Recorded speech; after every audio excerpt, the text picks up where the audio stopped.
ভারতকে আমরা এই মিডিয়ার মাধ্যমে বলতে চাই, বারবার তোমরা আমার নবী বিশ্বনবী মুহাম্মদ সাল্লাল্লাহু আলাইহি সাল্লামকে কটূক্তি করো, ব্যঙ্গ করো। শুনে রাখো, আমার নবী বিশ্বনবী মুহাম্মদ সাল্লাল্লাহু আলাইহি ওয়াসাল্লাম পারস্যের সম্রাটের কাছে একটা চিঠি লিখেছিলেন।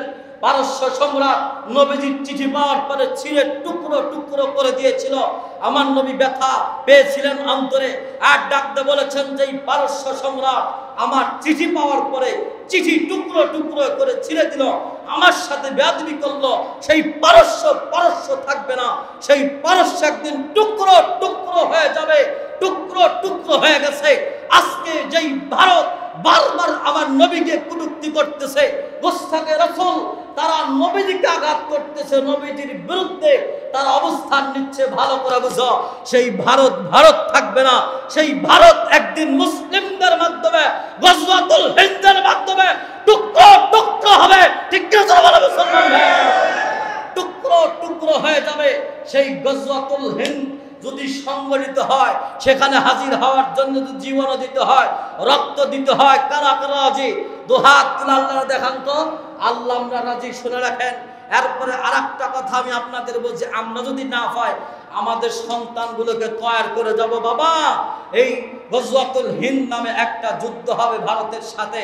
যদি বেঁচে থাকো, জীবনের মায়া করবা না, সংসারের মায়া করবা না, জীবন বিলা দেওয়ার জন্য, রাসূল দ্বীনের জন্য, ইসলামের জন্য সেখানে তুমি হাজির থাকবা।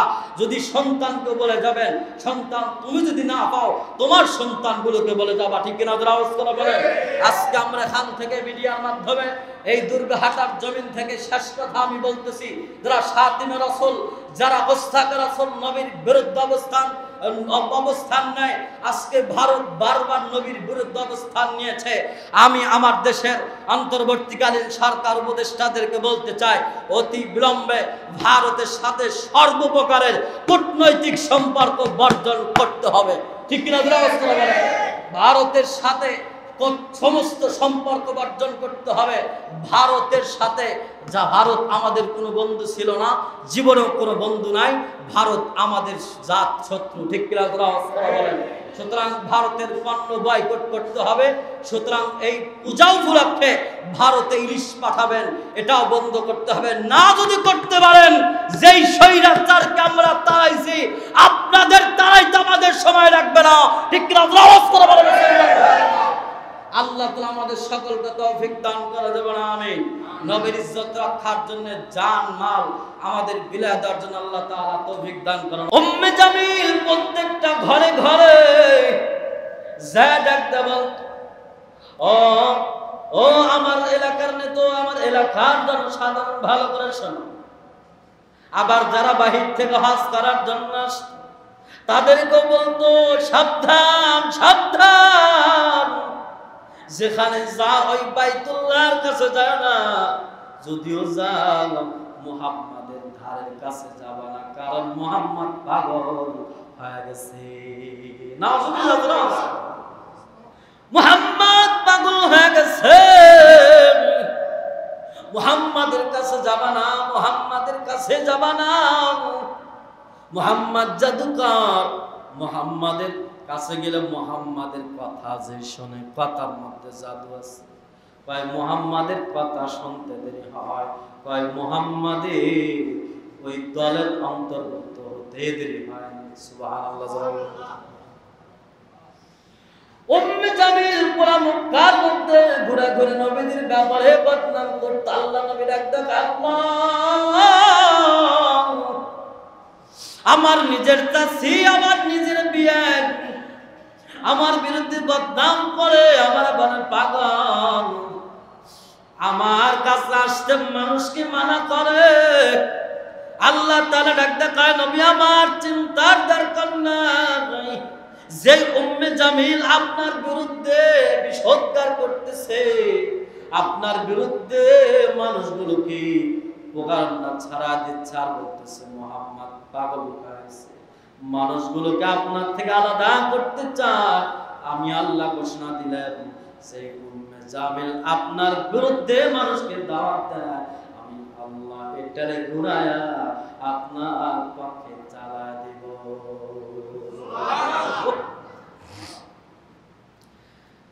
মানুষ যখন শোনে মুহাম্মদ পাগল হয়েছে, কি ব্যাপার, আগে তো খুব ভালো ছিল, মুহাম্মাদের মানে সুনাম তো পুরা মক্কা মদিনায়, কথা বলেন ঠিক না? মানুষগুলো যখন শোনে কেন মুহাম্মদ পাগল হয়েছে, তাহলে এত সুন্দর মানুষ পাগল হয়েছে, তাহলে দেখতে তো যাওয়া লাগে। সুবহানাল্লাহ করে কর। দেখছেন আল্লাহ কোন দিক দিয়ে কাম করে দিচ্ছে। মানুষগুলো মুহাম্মদ সাল্লাল্লাহু আলাইহি ওয়াসাল্লামের কাছে যখন যায়, যাওয়ার পরে তাকায় দেখে মুহাম্মদ সাল্লাল্লাহু আলাইহি ওয়াসাল্লাম কোরআনে কারীমের তেলাওয়াত করতেছে। সুবহানাল্লাহ বলে কি করে? কোরআনে কারীমের তেলাওয়াত করে। কত সুন্দর করে মুহাম্মদ তেলাওয়াত করে, ওয়াশ-শামসি ওয়া দুহাহা ওয়াল কমারি ইযা তালাহা ওয়ান নাহারি ইযা জাল্লাহা ওয়াল লাইলি ইযা ইয়াগশাহা ওয়াস সামাই ওয়া মা বানাহা ওয়াল আরদি ওয়া মা তাহাহা ওয়া নাফসিন ওয়া মা সাওয়াহা فألهمها فجورها وتقواها قد أفلح من زكاها وقد خاب من دساها كذبت ثمود بتقواها إذ انبعث أشقاها الله أكبر বলেন। আল্লাহ নবী কত সুন্দর করে তেলাওয়াত করে, এক একটা আয়াতের সাথে কত সুন্দর মিল। আল্লাহ নবী তেলাওয়াত করে, যে মানুষগুলো পাশে দাঁড়া ছিল এবার ডাক ডাক শোনা, আল্লাহর কসম করে বলি, উম্মে জামিল আর মক্কার কাফের বেঈমানগুলো আমাদেরকে বলল মুহাম্মদ পাগল হয়ে গেছে, মুহাম্মদ পাগল হয়ে গেছে, সাবধান সাবধান, কেউ মুহাম্মাদের কাছে যাবা না। আল্লাহর কসম করে বলি, যেই লোকের ভাষা এত সুন্দর, ওই লোক আল্লাহর কসম পশ্চিম কালেও পাগল হতে পারে না। আল্লাহু আকবার করে বলে। মুসলমান ভাই আমার, এইটা ছিল উম্মে জামিলের দোষ। আল্লাহ বলে এই জন্য উম্মে জামিল জাহান্নামী, অতি শীঘ্রই উম্মে জামিল জাহান্নামে যাবে। এই যে উম্মে জামিলের বিরুদ্ধে আয়াত নাযিল হয়ে গেল, এই কথা শোনার পরে উম্মে জালিমের মাথা গরম হয়ে গেছে। নবীজিকে মারার জন্য কাবার চত্বরে আসতেছে, হাতের মধ্যে পাথর লইয়া নবীজিকে মারার জন্য আসতেছে। দেখেন সাতিনা রাসূলের কি পরিণাম হয়, আল্লাহ তাআলা কি অবস্থান সাতিনা রাসূলের বিরুদ্ধে নিয়েছেন। আবু বকর সিদ্দিক নবীজির পাশে দাঁড়িয়ে ছিলেন। আল্লাহ নবীকে ডাকতে কয়, নবী আমার আর মনে হয় রক্ষা নাই, কই হয়েছে? কয় নবী তাকায় দেখেন উম্মে জামিল আপনাকে মারার জন্য আসছে, হাতের মধ্যে পাথর লয়ে আসতেছে। উম্মে জামিল যদি মারে, মহিলা মানুষ আক্রমণের ক্ষমতা নাই, আবার মহিলা মানুষ যদি আক্রমণ করে মান সম্মান নাই। মহিলা মানুষ যদি মারো, ধাক্কা দিলে আপনি বিপদে পড়বেন, ঠিক কিনা জোরে বলেন। আল্লাহ নবী ডাক কয়, ও আবু বকর চিন্তার কোন দরকার নাই, সুবহানাল্লাহ জোরে বলেন। তুমি শুধু দেখো কাহিনী কি হয়, আমার আল্লাহ আমারে হেফাজত করবেন, সুবহানাল্লাহ জোরে বলেন। করবেন কি করবেন না? এই জোরে কান, হেফাজতকারী কে? আল্লাহ। এবার উম্মে জামিল আবু বকরের কাছে দাঁড়ায়া ডাক আবু বকর তোমার সাথে যে থাকে মুহাম্মদ কই? আবু বকর চিন্তা করে, কে রে, আমার পাশে তো নবীজি বসে কোরআন তেলাওয়াত করে, আর উম্মে জামিল করছে যে মুহাম্মদ কই, তার মানে উম্মে জামিল মুহাম্মাদের দেখতেছে না। সুবহানাল্লাহ। তখন আবু বকর চিন্তা করে, আমি যদি কই নাই তাইলে তো সিদ্দিক কাটা যায়। কথা বল ঠিক না বেটি? মিথ্যা কথা বললে আমার নামে সিদ্দিক কাটা যায়, আবার যদি বলে আছে আমার পাশে, তাহলে তো নবী বিপদে পড়ে। আবু বকর কি পদ্ধতি কাটাইছে চিন্তা করে ডাক দেয়, হিকমত খাটায় ডাক দেয়, উম্মে জামিল তুমি খুঁজে দেখো মুহাম্মদ কই। সুবহানাল্লাহ। মুসলমান ভাই আমার, বন্ধুরা আমার, ভালো করে বুঝে নাও, ভালো করে বুঝে নাও। এবার উম্মে জামিল চলে গেল। আবু বকর নবীকে ডাকতে, নবী আমার, আমি আপনার দেখলাম, উম্মে জামিল আপনারা কেন দেখলো না? ঘটনা কি বলেন? নবীজি সুন্দর করে আয়াতটা তেলাওয়াত করে আবু বকরকে দাঁড়ায় দিলেন। আবু বকর, আমার আল্লাহ সুন্দর করে বলে দিয়েছেন, ওয়া ইযা ক্বারাআতাল কুরআনা ওয়াজআলনা বাইনাকা ওয়া বাইনাল্লাযীনা লা ইউমিনুনা বিল আখিরাতি হিজাবান মাসতুরা।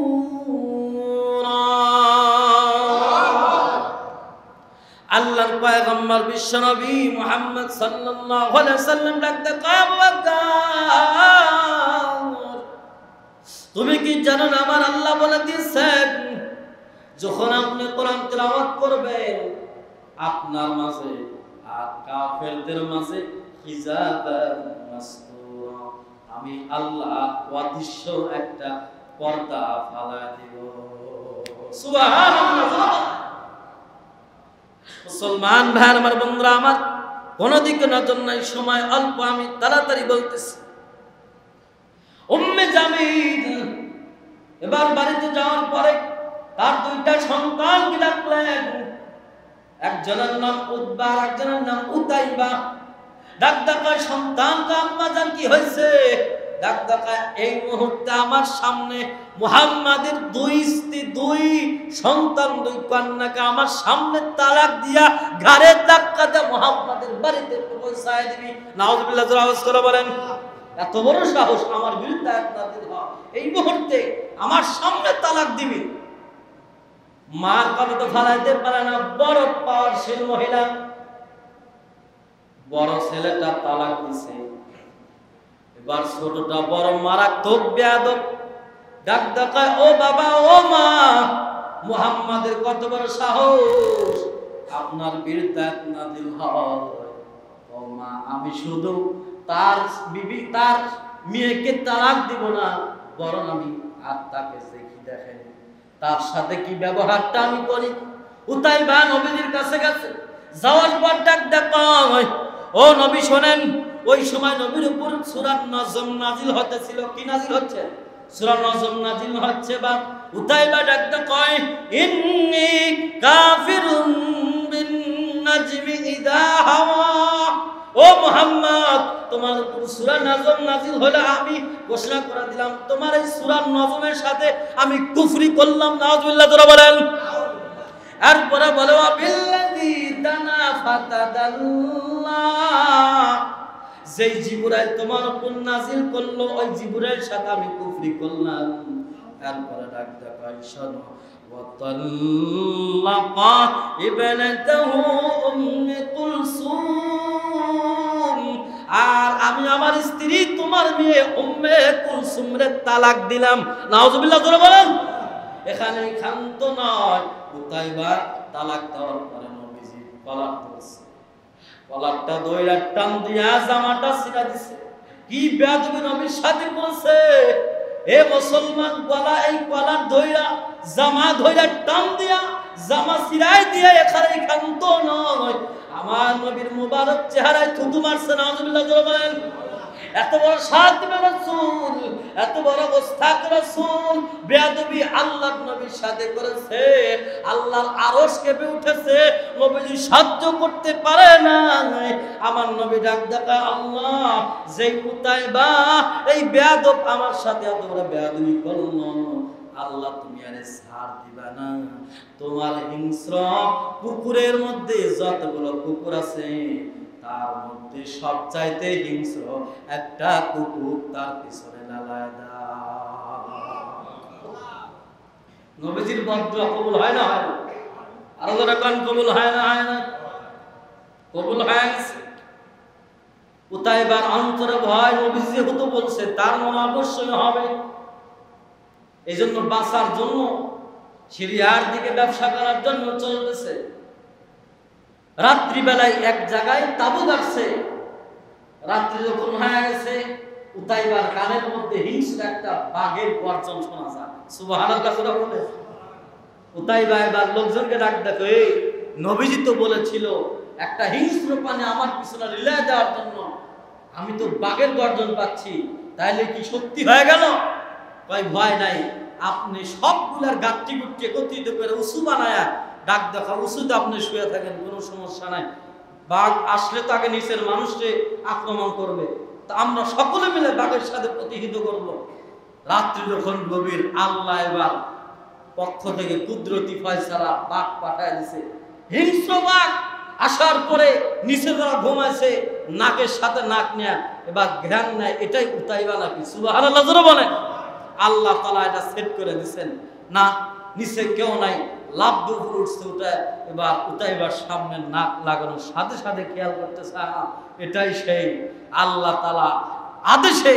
এবার মুসলমান এমন ভাবে আক্রমণ করছে, কলিজা ভিতর থেকে বাহির হয়ে গেছে, টুকরো টুকরো হয়ে গেছে।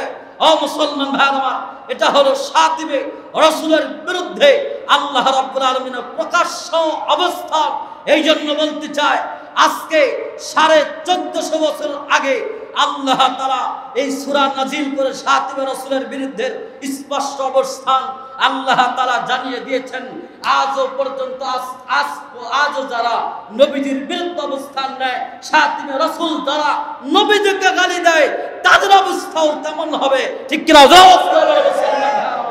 আজকে বারবার বলতে চায়। এবার আল্লাহ তাআলার পক্ষ থেকে ঘোষণা চলে আসলো, আনযির আশিরাতাকাল আকরাবিন। হে নবী, আজকের পর থেকে আর গোপনে নয়, আজকের পর থেকে আপনি প্রকাশ্যে আপনার কওমের লোকদেরকে আগে ইসলামের দাওয়াত দেন। সুবহানাল্লাহ। আগে নিজের কওমকে দাওয়াত দেন, প্রকাশ্য ইসলামের দাওয়াত আপনি দেন। এই ঘোষণা শোনার পরে নবীজি সাল্লাল্লাহু আলাইহি সাল্লাম সাফা পাহাড়ে চলে গেলেন। কি পাহাড়? সাফা পাহাড়ে চলে গেলেন। নবীজি এবার দাঁড়ায়া তার সমস্ত মানুষগুলোকে ডাকলেন। সমস্ত মানুষগুলোকে ডাকার পরে সমস্ত কওমের মানুষগুলো মুহাম্মদ সাল্লাল্লাহু আলাইহি সাল্লামের কথা শোনার পরে সকলেই চলে গেছে সাফা পাহাড়ের প্রদেশে। যারা যাইতে পারে নাই প্রতিনিধি পাঠায় দিয়েছে, যাও মুহাম্মদ কি বলে দেখে আসো। এবার মুহাম্মদ সাল্লাল্লাহু আলাইহি ওয়াসাল্লাম তার কওমের লোকদেরকে ডাকতে বললেন, ও আমার কওমের লোকেরা, আমি যদি বলি এই পাহাড়ের অপর প্রান্তে শত্রু বাহিনী দাঁড়িয়ে আছে, কিছুক্ষণ পরে আপনাদের উপর আক্রমণ করবে, এটাকে আপনারা বিশ্বাস করেন? সকলে এক বাক্যে বলে উঠল, অবশ্যই বিশ্বাস করব, কারণ মুহাম্মদ তুমি কখনো আমাদেরকে ধোঁকা দাও নাই, কশিন গেল আমাদের সাথে মিথ্যা কথা বলো নাই। সুবহানাল্লাহ জোরে আওয়াজ করে বলেন। আমার নবী তো এমন নবী যার জীবনে কোনোদিন মিথ্যার স্পর্শ ছিল না, ধোঁকার কোনো লেশ মাত্র ছিল না। ঠিক কিনা জোরে বলেন। আর আমরা তার উম্মত হওয়ার পরে মিথ্যা কথা না বললে আমাদের পেটের ভাত হজমই হয় না। মানুষকে ধোঁকা দিতে দিতে আমাদের জীবনটাই শেষ হয়ে গেল। এবার নবীজি ডাকতে বললেন, শোনো, আমি যদি দুনিয়ার সমস্ত মানুষগুলোকে ধোঁকা দিতাম, তারপরও তোমাদের আমি ধোঁকা দিতাম না, কারণ তোমরা আমার কওমের লোক। আমি যদি দুনিয়ার সমস্ত মানুষের সাথে মিথ্যা কথা বলতাম, তারপরও তোমাদের সাথে আমি কোনোদিন মিথ্যা কথা বলতাম না। জীবনে কোনোদিন মিথ্যা বলি নাই, বলবো না। আল্লাহর কসম করে বলি, হে লোক সকল, তোমরা বলো লা ইলাহা ইল্লাল্লাহ মুহাম্মাদুর রাসূলুল্লাহ। পয়গম্বর বলে দিলেন, তোমরা বলো, বলো লা ইলাহা ইল্লাল্লাহ তুফলিহুন। যদি তোমরা পড়তে পারো তাহলে তোমরা কামিয়াব হয়ে যাবে। আর শুনে রাখো, এটা যদি তোমরা স্বীকার না করো, তাহলে শুনে রাখো, তোমাদের জন্য পরকালে কঠিন আযাবের ফেরেশতারা, সৈনিকরা অপেক্ষা করতেছে, তোমাদেরকে কঠিন আযাবে গ্রেফতার করা হবে। সুবহানাল্লাহ জোরে আওয়াজ করে বলেন। এই কথা শোনার পরে কওমের সমস্ত মানুষগুলো আশ্চর্য হয়ে গেল, মুহাম্মদ আমাদের এই জন্য ডাকছিল, কি বলল? মানুষ ভেবে পাচ্ছে না যে এই মানুষের এই কাজ, আমাদের এত প্রিয় মানুষ আজকে আমাদের বিরুদ্ধে কথা বলল, আমাদের মূর্তির বিরুদ্ধে কথা বলতেছে, কেউ কিছু বলতেছে না, কারণ মুহাব্বতের মানুষ তো বলবে কেমন, একটু আদবের লেহাজে তো আছে। কিন্তু নিজের আপন চাচা আবু লাহাব এবার দুইটা হাতের মধ্যে পাথর নিয়ে নবীজির দিকে মারবে। এবার নবীজিকে ডাক দেখায়, তাব্বাল্লাকা আলিহাজা জামাআতানা, মুহাম্মদ তুমি ধ্বংস হও, এই জন্যই তুমি আমাদের এখানে ডাকছো, তুমি ধ্বংস হয়ে যাও। নাউযুবিল্লাহ।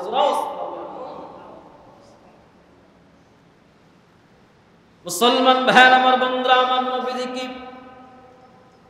পাথর, দুই হাতে পাথর তুলে আবু লাহাব যখন বলল, মুহাম্মদ তুমি ধ্বংস হয়ে যাও, মুহাম্মদ তুমি ধ্বংস হয়ে যাও, আল্লাহ তাআলা সহ্য করতে পারে না। আল্লাহ তাআলা সাথে সাথে আয়াত নাযিল করে দিয়ে নবীজিকে ডাকতে বললেন, নবী গো, আপনার হাত ধ্বংস করবে, আপনাকে ধ্বংস হওয়ার বদদুয়া আবু লাহাব করেছে। ও নবী শুনে রাখেন, আমি ঘোষণা করে দিলাম, তাব্বাত ইয়াদা আবি লাহাব ওয়া তাব। সুবহানাল্লাহ।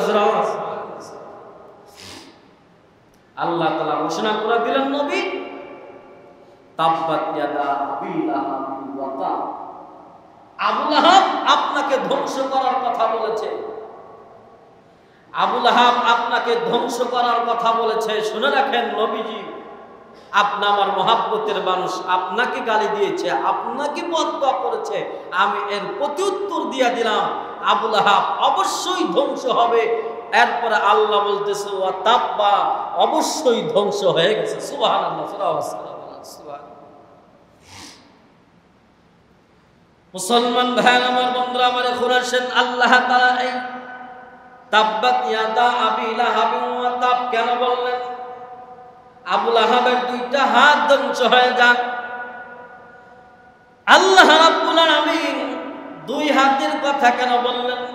কয়েকটা কারণ তাফসীরের মধ্যে আছেন। এক নাম্বার কারণ, ভালো করে বোঝেন, ভালো করে বোঝেন, শাতিমে রাসূলদের অবস্থান কি, শাতিমে রাসূলদের পরিণতি কি হয়, আল্লাহর অবস্থানটাকে এটা আজকে আমি পরিষ্কার করব ইনশাআল্লাহ।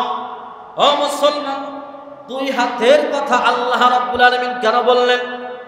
এক নাম্বার কারণ, আল্লাহ তাআলা দুই হাতের কথা এই জন্য বলেছেন যে আবু লাহাব যেই দুই হাতের মধ্যে পাথর নিয়ে পয়গম্বর আরবি সাল্লাল্লাহু আলাইহি ওয়াসাল্লামকে মারার জন্য গিয়েছিল, যেই হাত বিশ্বনবী মুহাম্মদ সাল্লাল্লাহু আলাইহি সাল্লামকে মারতে পারে, যেই হাত নবীজিকে মারার জন্য পাথর উঠায়, ওই হাতের চাইতে নিকৃষ্ট হাত আল্লাহর জমিনে আর একটা হতে পারে না। ঠিক কিনা আপনারা আওয়াজ করে বলেন?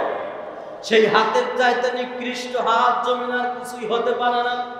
এই জন্য আল্লাহ রাব্বুল আলামিন এখানে বলেছেন যে আবু লাহাবের পুরা শরীর ধ্বংস হোক, এই কথা বোঝানোর জন্য আল্লাহ রাব্বুল আলামিন তার হাতের কথা বলেছেন, যেই হাত নবীজিকে মারার জন্য পাথর তুলতে পারে, এই হাতের চাইতে নিকৃষ্ট হাত আর কিছুই হতে পারে না। ঠিক কিনা যারা অবস্থা বলে? এই জন্য মুসলমান আজকে বলতে চায়, যে হাত নবীজিকে পাথর মারতে চায়, সেই হাত জমিনের মধ্যে সবচাইতে নিকৃষ্ট হাত।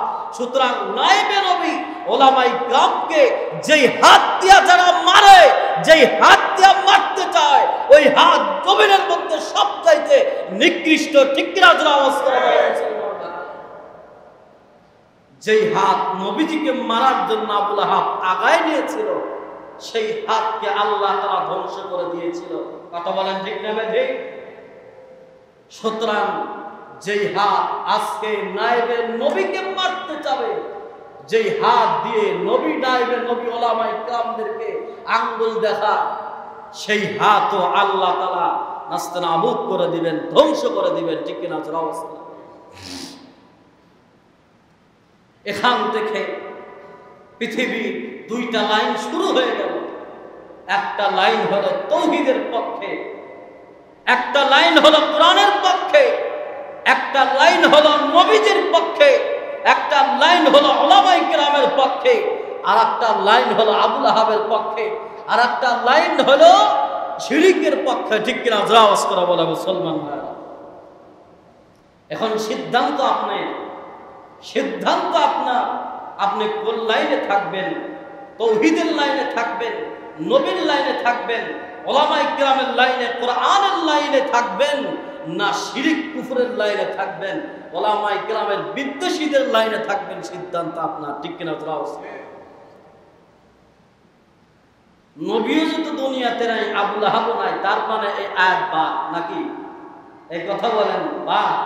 হ্যাঁ, যেহেতু নবীও নাই, আবু লাহাবও নাই, আল্লাহ তো নবীজির উপর আবু লাহাবের নামে নাজিল করছিল, সুতরাং যেহেতু নবীজিও নাই, আবু লাহাবও নাই, তার মানে এটা বাদ দিলেই তো চলে নাকি? বলেন না, ভালো করে বুঝেন। আবু লাহাব নাই, নবীজি নাই, কিন্তু কিয়ামত পর্যন্ত নবীজির পক্ষের লোক থাকবে, আবু লাহাবের দোসররাও থাকবে, ঠিক কিনা? আওয়াজ করে বলেন ঠিক কিনা? মুসলমান ভাইয়ের আমার, বন্ধুরা আমার, এই জন্য কিয়ামত পর্যন্ত আজকে পুরা পৃথিবীতে আপনি তাকায় দেখেন, আবু লাহাবের নামে কেউ সন্তানের নাম রাখে না। পুরা পৃথিবী, আমার দেশ নয়, পুরা পৃথিবীতে আপনি খুঁজে দেখেন, একজন কাফের বেঈমান মুশরিকীরাও, বিজাতিরাও আবু লাহাবের নামে, আবু জেহেলের নামে সন্তানের নাম রাখে না, ঠিক কিনা? আবু লাহাবের নামে, আবু জেহেলের নামে, উতবা সাহেবার নামে যদিও কোনো মানুষ নাই, তবে পৃথিবীতে আবু লাহাবের চরিত্রের অধিকারী, ফেরাউনের চরিত্রের অধিকারী, আবু জেহেলের চরিত্রের অধিকারী, উতবা সাহেবা, ওয়ালিদ ইবনে মুগীরার চরিত্রের অধিকারী লোকের অভাব নাই। কথা বলেন ঠিক না? আরো যারা কম ঠিক না বলে মুসলমান ভাইয়ের আমার, এই জন্য আল্লাহ রাব্বুল আলামিন শুরুতেই বলে দিলেন, তাব্বাত ইয়াদা আবি লাহাবিন ওয়া তাব। আল্লাহু আকবার বলে, ধ্বংস হোক আবু লাহাবের ওই হাত, যেই দুই হাত দিয়ে আমার নবী বিশ্বনবী মুহাম্মদ সাল্লাল্লাহু আলাইহি ওয়াসাল্লামকে পাথর নিক্ষেপ করতে চেয়েছিল, ঠিক কিনা? জোরে আওয়াজ করে বলেন। এই জন্য আল্লাহ রাব্বুল আলামিন তাব্বাত ইয়াদা, দুই হাতের কথা উল্লেখ করেছেন। দুই নাম্বার কারণ আল্লাহ রাব্বুল আলামিন এখানে তাব্বাত ইয়াদা, দুই হাতের কথা কেন বললেন? ও মুসলমান, ভালো করে বুঝবেন। দুই নাম্বার কারণ হলো, আবু লাহাব ক্রিটিসাইজ করত আল্লাহর বিধানের সাথে, আর বলতো মুহাম্মদ না বলল যে লা ইলাহা ইল্লাল্লাহ না মানলে, তার উপর ঈমান না আনলে, আল্লাহকে রব না মানলে, তাইলে না আযাব আসবে, আমাদের উপর নাকি আযাব আসবে, আমাদের ধ্বংস করে দিবে। কিন্তু কই, এখনো পর্যন্ত তো আযাব আসলো না, এমনকি আমার দুই হাত এখনো পর্যন্ত অক্ষুণ্ণ আছে, কোনো সমস্যা হয় নাই। এই যে আবু লাহাব এই যে চিৎকারি করতে, আমার হাত এখনো ধ্বংস হলো না, আবার যেহেতু সুন্দর ছিল, সৌন্দর্যের অহংকার করত, আবার বলতো যদিও হইতো, যদিও হয়, যদি কোনো সমস্যা হয়, আমার টাকা পয়সার অভাব নাই, টাকা পয়সা দিয়ে সারা ফেলবো, আবার আমার সন্তান আছে, আমার শক্তি আছে, ক্ষমতা আছে, ক্ষমতা ব্যবহার করব। মুসলমান, এই জন্য আল্লাহ রাব্বুল আলামিন এই আয়াতের মধ্যে ঘোষণা করে দিলেন, তাব্বাত ইয়াদা আবি লাহাবিন ওয়া তাব। আল্লাহু আকবার। আবু লাহাবের হাত ধ্বংস হয়ে গেছে, ওয়া তাব্বা, সন্দেহের কোনো কারণ নাই, ধ্বংস অলরেডি হয়ে গেছে। সুবহানাল্লাহ। আল্লাহ বলে আবু লাহাবের দুই হাত ধ্বংস হোক, এরপর বলতেছে ওয়া তাব্বা, সন্দেহের কারণ নাই, হবে, হয়ে গেছে। সুবহানাল্লাহ। আল্লাহ যেখানে গোস্তাকে রাসূলের ব্যাপারে অবস্থান নিয়েছেন, সেখানে কি তার কোনো উপায় আছে? জোরে বলেন। মুসলমান ভাইয়ের আমার, বন্ধুরা আমার, কোনো দিকে নজর নেই। 3 নাম্বার কারণ মুফাসসিরে কেরামরা লিখেছেন যে আল্লাহ রাব্বুল আলামিন এখানে দুই হাতের কথা কেন বললেন। আর 3 নাম্বার কারণ হলো মানুষের যত অঙ্গ প্রত্যঙ্গ আছে তার মধ্যে হাতের ভূমিকা অগ্রগামী, ঠিক কিনা বলেন? হাতের ভূমিকা বেশি।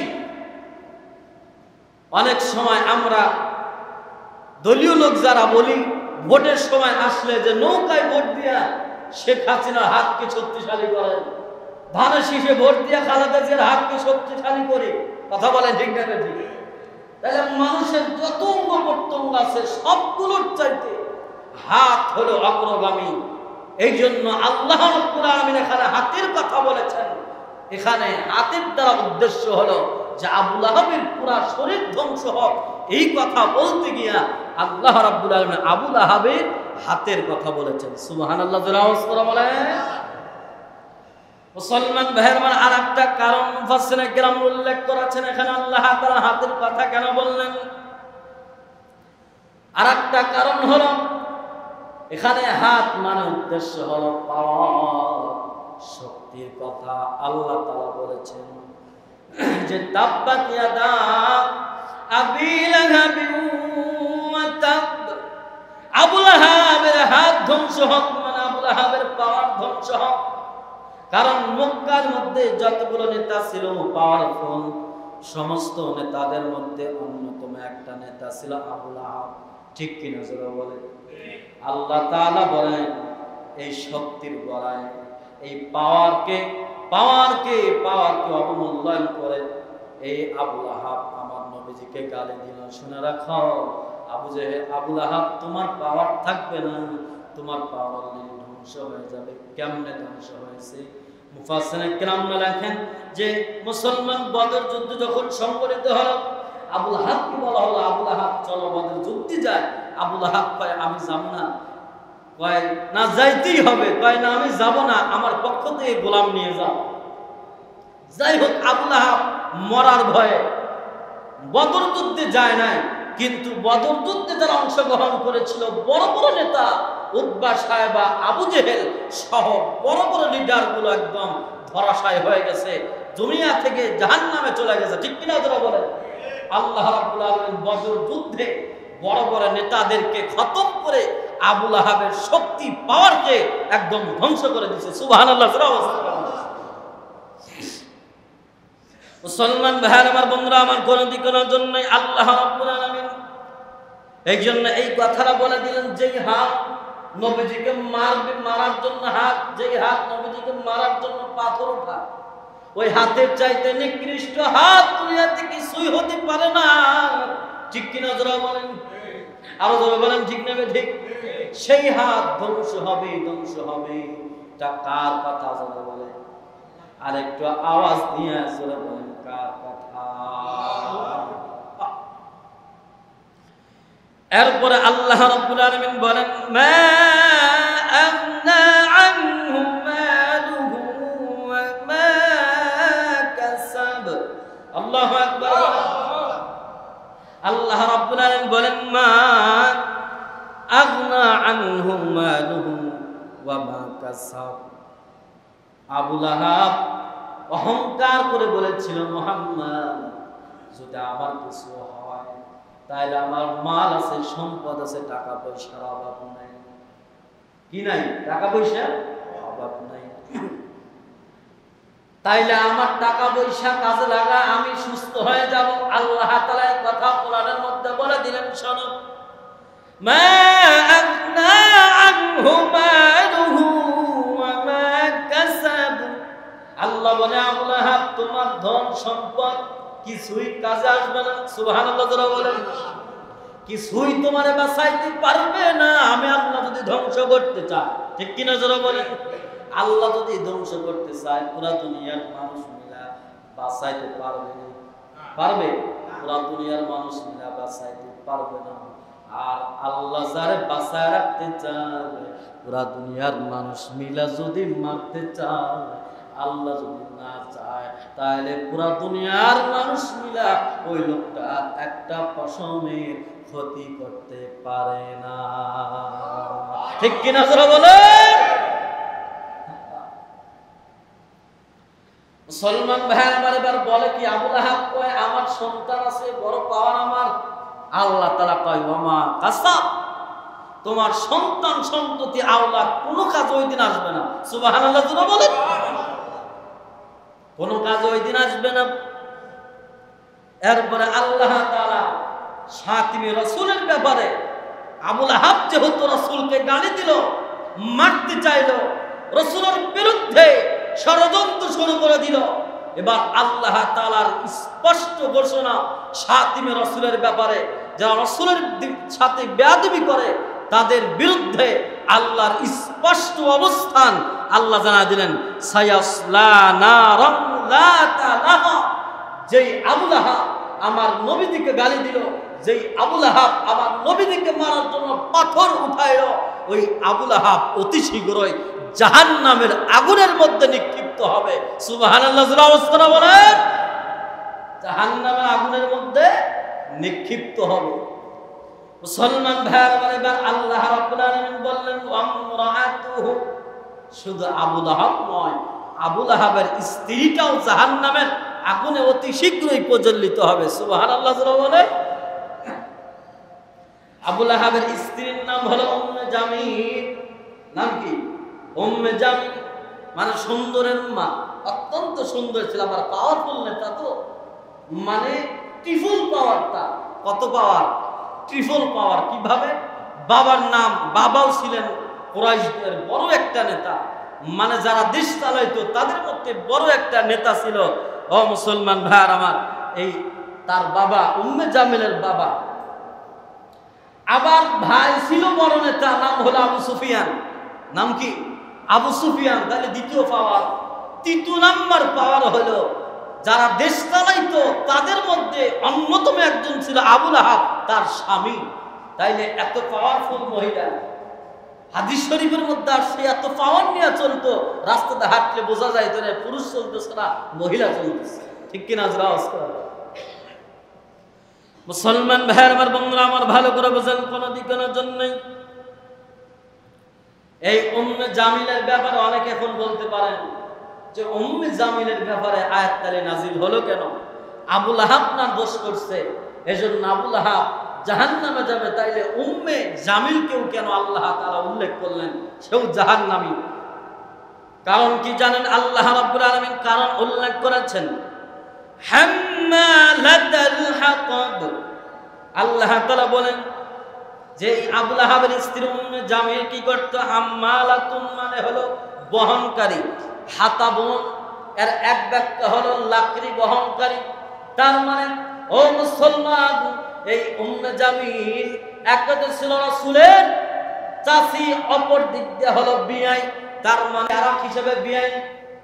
এই উম্মে জামিল নবীজি করিম সাল্লাল্লাহু আলাইহি ওয়াসাল্লামের রাস্তায় বাবলার কাঁটা দিয়ে রাখতেন। নাউজুবিল্লাহ।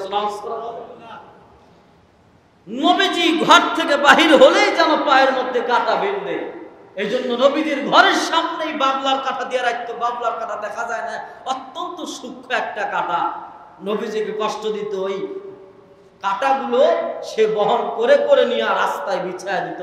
এই জন্য বলেছে হাম্মালাতাল হাতাব। এটা ছিল একটা দোষ।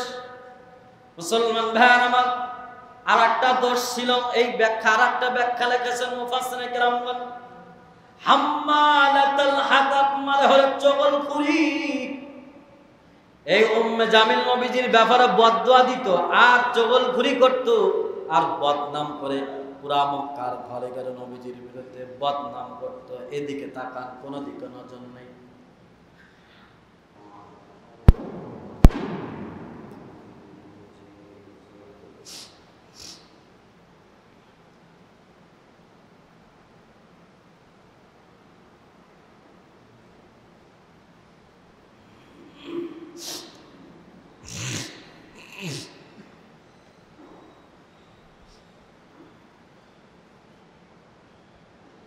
আসসালামু আলাইকুম ওয়া রাহমাতুল্লাহি ওয়া বারাকাতুহু। আলহামদুলিল্লাহ, আলহামদুলিল্লাহি ওয়া কাফা, সালামুন আলা ইবাদিহিল্লাযীনা ইসতাফা। আম্মা বা'দু,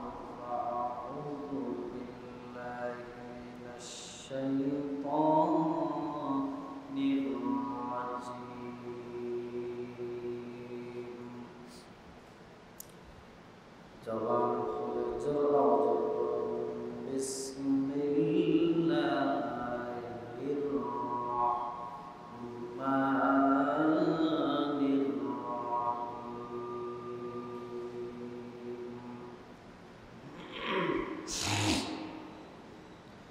তাব্বাত ইয়াদা আবি লাহাবিন ওয়া তাব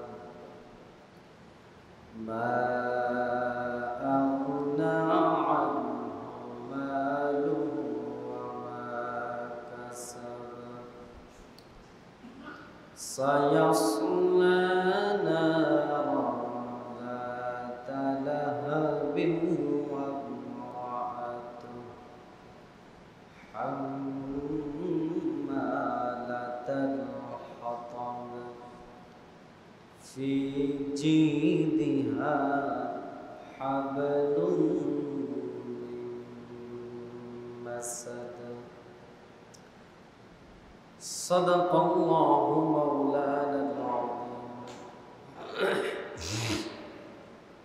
wa sadaqa rasuluhun nabiyyul ummiyul karim wa nahnu ala dhalika laminash shahidin wash-shakirin. Jaban khule jor awaaz korun walhamdulillahi rabbil alamin. La ilaha illallah.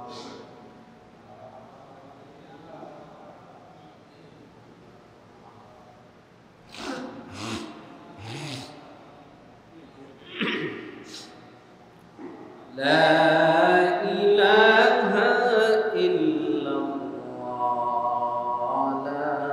La ilaha illallah. La ilaha illallah.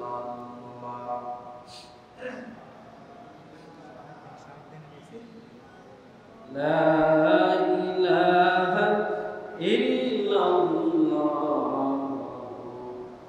Muhammadur Rasulullah sallallahu alaihi wasallam. Sallallahu alaihi wasallam. Sallallahu alaihi wasallam. মুআজ্জাজ মুহতারাম সম্মানিত মুসল্লিয়ান, আমরা মহান মালিকের মহান দরবারে সর্বপ্রথম শুকর আদায় করি যে মহান মালিক আমাদেরকে ভালোবেসে মহব্বত করে বিগত এক সপ্তাহ পর রবিউল আউয়াল মাসের শেষ জুমায় আল্লাহ তাআলা আমাদেরকে একত্রিত করেছেন। এজন্য জবান খুলে জোর আওয়াজে বলি আলহামদুলিল্লাহ। অতঃপর লক্ষ কোটি দরুদ সালাম বর্ষিত হোক আকায়ে নামদার তাজদার মদিনা মুহাম্মদ মুস্তাফা মুহাম্মদুর রাসূলুল্লাহ সাল্লাল্লাহু আলাইহি ওয়াসাল্লাম। মুআজ্জাজ মুহতারাম, আমি আপনাদের মাঝে কোরআনে কারীমের শেষের দিক থেকে একটা ছোট্ট সূরা তেলাওয়াত করেছি। যে সূরাটা যারা কোরআনে কারীম পড়া জানি না তারাও অনেকে মুখস্থ আছে। সূরাটার নাম হলো সূরাতুল লাহাব। সূরায়ে লাহাব। এই সূরা নাজিলের প্রেক্ষাপট আল্লাহ রাব্বুল আলামিন কেন নাজিল করলেন? জনাব মুহাম্মদুর রাসূলুল্লাহ সাল্লাল্লাহু আলাইহি ওয়াসাল্লাম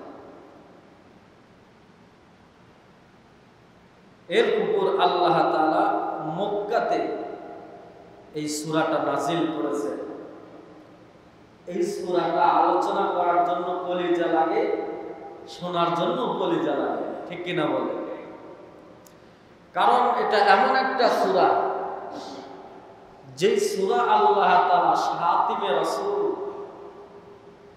গোস্তাকে রসুল, যারা রসুলের উপর বেয়াদবি করে, রসুলের সাথে খারাপ আচরণ করে, গালি দেয়, এদের বিরুদ্ধে আল্লাহ তাআলার কি প্রকাশ্য অবস্থান এই সূরার মধ্যে আল্লাহ তাআলা সেটা তুলে ধরেছেন। সুবহানাল্লাহ। শাতিমে রাসূলের বিরুদ্ধে আল্লাহর কি পরিষ্কার অবস্থান, এই কথা এখানে বলেছেন। আমাদের অবস্থানও তাই। আল্লাহ যে অবস্থানে আছেন আমাদের অবস্থানও তাই। আল্লাহর সিদ্ধান্ত আমাদের সিদ্ধান্ত শাতিমে রাসূলের বিরুদ্ধে, ঠিক কিনা জোরে বলো।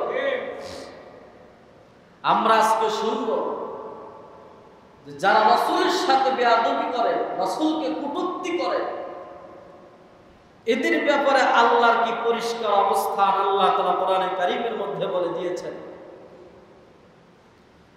সূরাটার নাম হলো লাহাব। শুরুতে বলেন তাব্বাত ইয়াদা আবি লাহাব। লাহাব, আবু লাহাব, এটা হলো রাসূল করিম সাল্লাল্লাহু আলাইহি ওয়াসাল্লামের আপন চাচা, আপন চাচা, ইয়ামন চাচা। এত মহব্বত করতেন নবীজিকে, যখন আবু লাহাবের দাসী মুহাম্মদ সাল্লাল্লাহু আলাইহি ওয়াসাল্লামের জন্মের খুশির সংবাদ নিয়ে আবু লাহাবের কাছে দিল, আর বলল, আবু লাহাব, তোমার আব্দুল্লাহ, মৃত আব্দুল্লাহ ভাইয়ের গর্ভে, ঘরে আমিনার গর্ভে ফুটফুটে সুন্দর একটা সন্তান জন্মগ্রহণ করেছে, ছেলে সন্তান। এই কথাটা শোনার পরে আবু লাহাব বলছে, তুই আমারে আমার ভাতিজার সুসংবাদ শোনায় দিছস, আমি তোর আজকের পর থেকে আজাদ করে দিলাম। সুবহানাল্লাহ। এই সেই চাচা এত মহব্বত করতেন নবীজিকে, কিন্তু আল্লাহর নবী বিশ্বনবী মুহাম্মদ সাল্লাল্লাহু আলাইহি ওয়াসাল্লাম তিনি যখন নবুয়ত প্রাপ্তি হলেন, তিনি যখন গোপনে গোপন ইসলামের দাওয়াত দিচ্ছেন,